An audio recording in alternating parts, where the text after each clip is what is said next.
Hello students, welcome to Social Science online classes. In this session, we will discuss Sociology first chapter, that is Social Stratification. Social Stratification. What under this chapter we will discuss social inequality, that is based on education, gender, profession, income, opportunities and others. We will also discuss social stratification, untouchability, a social problem, legal steps to eradicate untouchability. So, in this chapter, you are going to learn these following points. Okay, now let me first give you the definition of a social stratification before starting social inequality. Okay, so before starting inequality, let me give you the definition of social stratification. What is social stratification then? What do you mean by social stratification? Social stratification is classification of a people into groups. Social stratification means classification of people into groups and assigning different roles and status in the society. What is social stratification? Social stratification means classification of people into groups and assigning different roles and status in the society. Now coming to social inequality. Social inequality. See, the fact that people are classified according to the various qualities, that is on the basis of the people are classified on the basis of gender, caste, profession, class and race is the proof of a social inequality. So social inequality is found in almost every society. The major examples of social inequality include income gap, gender inequality, healthcare, and social class and public education. The social inequalities are income sources, as I have explained you just now, education and professional opportunities, health facilities, and political representation and participation. Okay, so social inequality occurs when resources are not distributed. So when does it occur? Social inequality occurs when social resources are not when the resources are not distributed equally in the society. So by neglecting the social service sectors like public health system, public education and social security, the life of the poor is made very difficult. So this allows the absorption of wealth in the hands of very few people. So the increasing economic growth and the GDP, what is the full form of GDP? That is gross domestic product. That is the total value of all the goods and the service produced in a country in 1 year. What is GDP? GDP means the full form of GDP is gross domestic product. Then what is this gross domestic product? That is the total value of all the goods and services produced in a country in 1 year. That is called as gross domestic product. Okay, so the increasing economic growth and the GDP have led to the creation of 50 billionaires and 1 lakh millionaires. Okay, so but the neglect of food and social security of caste, income and sex based discriminations makes one to understand the inequality present in the society. Okay, now some constitutional provisions for social inequality are social justice. Aspects of education can be seen in the directive, policies and preamble of the Constitution of India. Yes.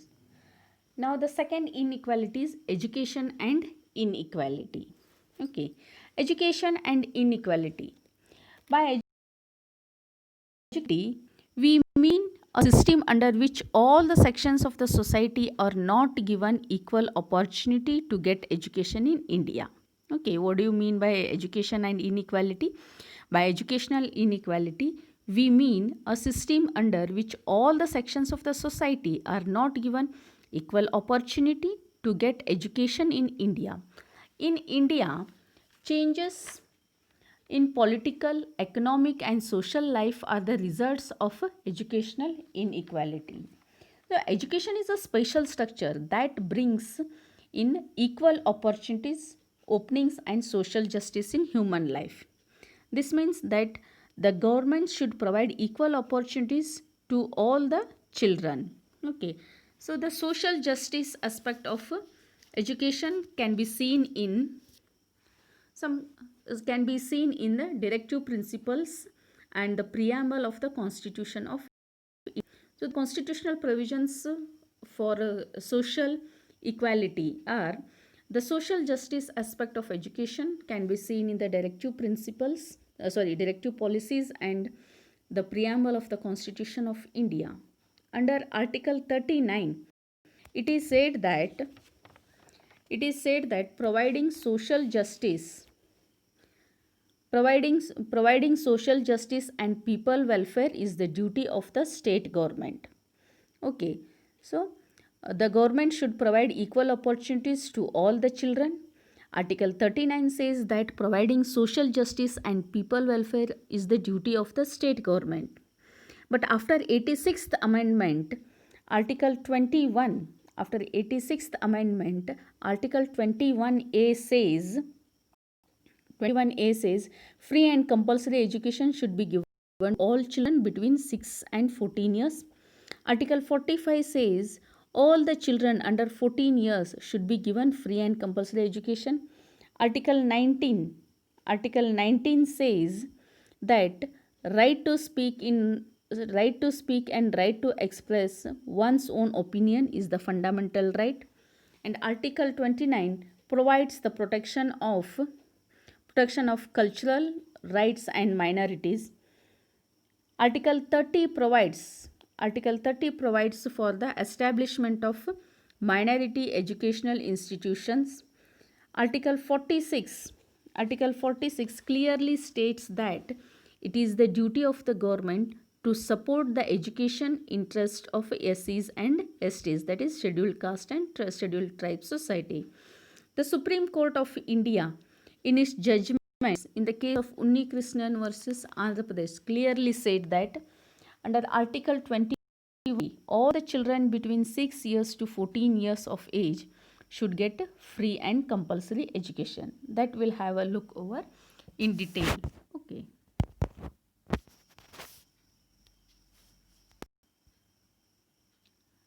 Court's decision for social equality. Article 21 says the right to live.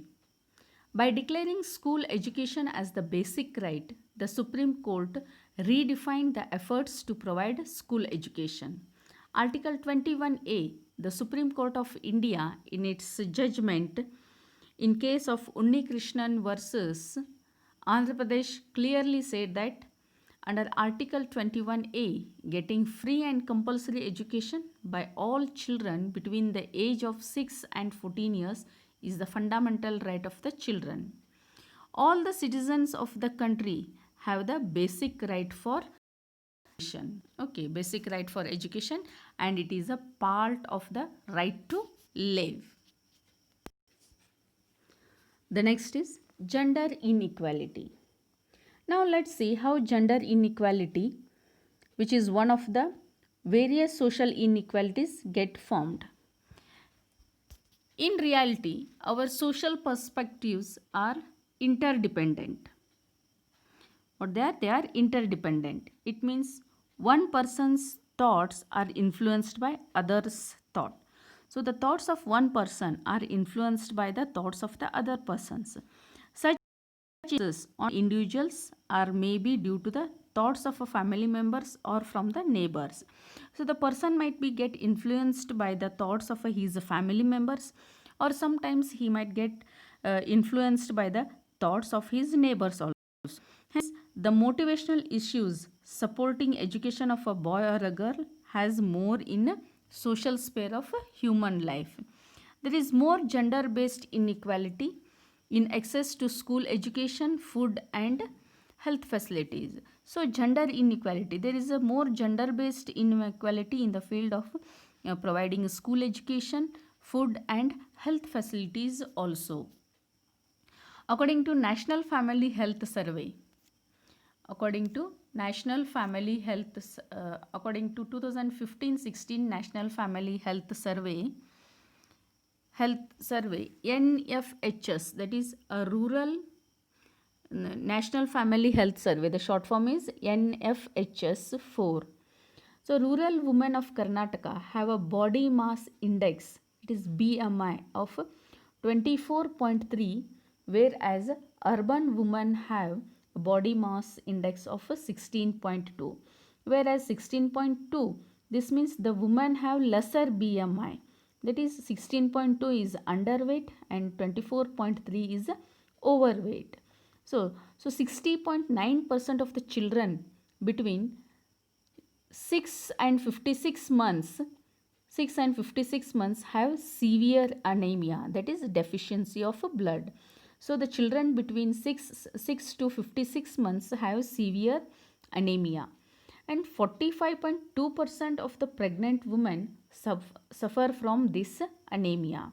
So in this scenario, development should include the food and nutrition security to women and children. So what it is, the government should provide, or the development should include the food and nutrition security to the women and as well as to the children.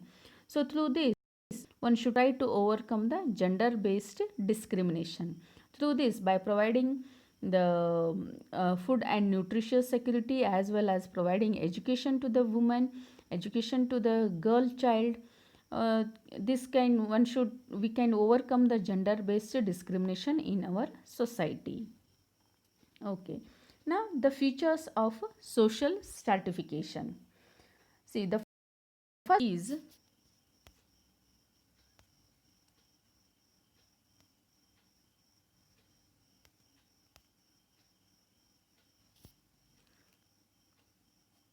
yes, what can we do to overcome gender discrimination? We have already discussed in this scenario the development should include the food and nutrition security to women and children. Through this, one should try to overcome the gender based discrimination. Okay, now we'll discuss the features of social stratification. We have already discussed what is social stratification. We know the definition of social stratification. See, the human society has continued the practice of classifying people. The human society has continued the practice of classifying the people as inferior, superior, and upper class and lower class, and assigning them a different roles and status. So this already we have discussed. So the method of dividing people into different strata. The method of dividing people into different strata. Strata means the division of people on the basis of class or status, and then assigning different roles and status in the society is called as social stratification. Features of social stratification. First feature is social stratification is social in nature. Let's have a discussion on this. The stratification is based on the social recognition. The stratification here, social stratification, is social in nature. It means the stratification is based on social recognition and importance, but not on any physical traits. So here the stratification, the classification of the society is based on social recognition and importance, social recognition and importance. So the people are not classified on any physical traits, that is on any physical features the people are not classified, but whereas the people are classified on the basis of person's status, is persons is not classified in the physical features like height, weight, beauty, and strength, but it is based on his education, income, professions, skills, and other social features. Okay, so how the people are not classified on the physical features like his height, beauty, weight, and strength, but it is based on his education, income, profession, skill, and other social traits. Okay, the next one is the second feature is social stratification is universal. The social stratification is universal. Wherever the human society exists, social stratification exists based on the division of labor, profession, income, and social traits. See, wherever there are human beings, so wherever the human society is there, everywhere there is a social stratification. And social stratification is existed based on the division of labor, his profession, income, and other social traits. Okay, divide on profession, income, and other social traits. Now, the third social stratification is ancient. What is the third one? The social stratification is ancient. The social stratification is in the existence since the birth of a human society. Social stratification is found in nomadic society as well as a modern civilized society. See here, the social stratification is present since from the time of the birth of the human beings. Okay, since from the time of the humans. Social stratification was found in the nomadic society. Nomadics means what? In the nomadic society, people is to move from one place to another place in search of food, water, and shelter.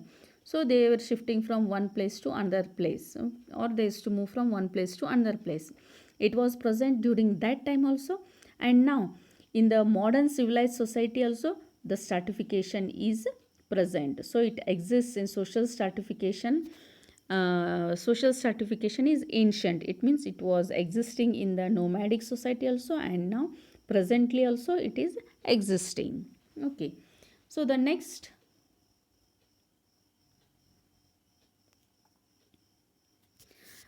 social stratification is, that is fourth one. Social stratification exists in different ways. Okay, so the social stratification exists in different ways. The social stratification exists in different names in different areas. For example, in ancient Rome, differences were there between plebeians and patricians. Similarly, in India also, we had four groups of people. Okay, so social stratification is present in with the different names in different areas. For example, in ancient Rome, differences were there between plebeians and patricians. The Roman class system was broken into two different categories. They were patricians and the plebeians. We already discussed this in the 9th standard. Patricians were the members of a upper class, and the plebeians were the members of the lower class. In the same way, similarly, the Vedic India was also divided into four groups. Okay, it was divided into four groups based on their profession. The entire society was divided into Brahmana, Kshatriya, Vaishya, okay, and Sudra. On the theory of, it was based on the theory of karma. Then, okay. Now, we'll discuss Brahman. I told you the entire society, Vedic India, was divided into the four categories, that is Brahmana, Kshatriya, Vaishya, and Sudra, were there based on, this was based on the karma theory. Brahmana was in the highest position, and the second was Kshatriya, Vaishyas, that was the class of business class or the merchants, and Sudras, who is to serve the above three class people. Okay. Now, major forms of social stratification. The different forms of social stratification from the ancient world till the digital world. So, major forms of, though social stratification is present in all the societies of the world, their forms are not similar. They have differences in the structure and nature. So now let's know the social stratification from the ancient world till the digital world. Is how they were, how the social stratification was present in the ancient world and how it is existing in the digital world. So we'll have here we have five different forms of a social stratification. These five forms we will discuss in the next session. Okay, so we'll come up with the major forms of a social stratification in the next session. Till we'll wind up the session here. Thank you and have a good day.